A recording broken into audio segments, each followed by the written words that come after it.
La finance verte en 2 minutes. La finance verte, c'est quoi ?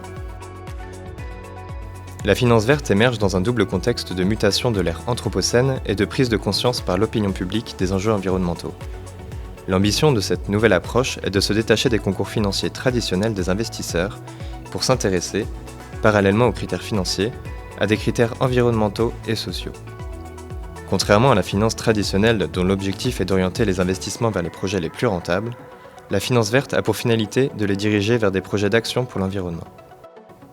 À travers ses principes de transparence, de traçabilité et de responsabilisation, la finance verte constitue un levier essentiel pour lutter contre le changement climatique.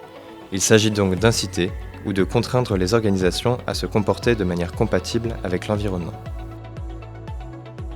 La finance verte, pourquoi ? La transition vers la finance verte contribue à progresser vers une société plus durable. Les investissements verts permettent d'étendre les bénéfices à l'ensemble de la société et non de les réserver aux seuls actionnaires. La finance verte pourrait ainsi débloquer de nouvelles perspectives économiques et créer des dizaines de milliers d'emplois dans le monde.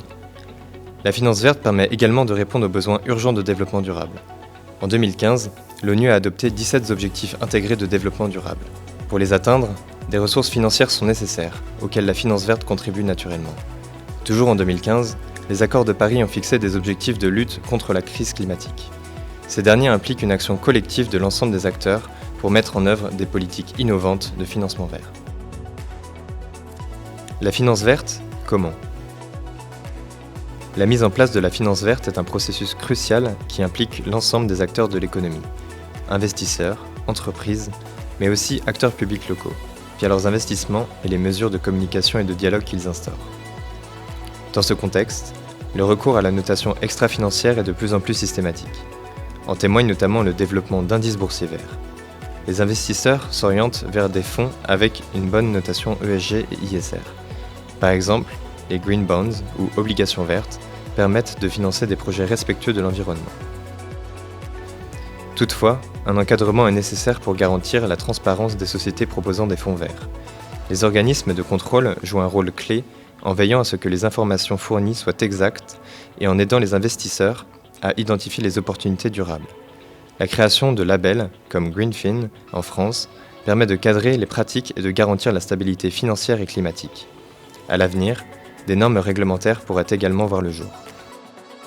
En conclusion, aujourd'hui, la finance verte attire de plus en plus l'attention.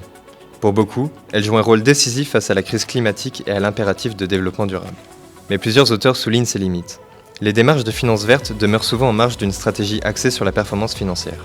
Dans les faits, selon une étude portant sur les entreprises du CAC 40, réalisée entre 2005 et 2020 par Pierre Barret, la progression des investissements en faveur de l'environnement est 2 fois inférieure à celle de la rémunération des actionnaires.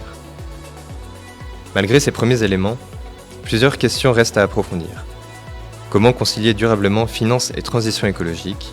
Comment les acteurs publics peuvent-ils promouvoir les investissements dans la finance verte ?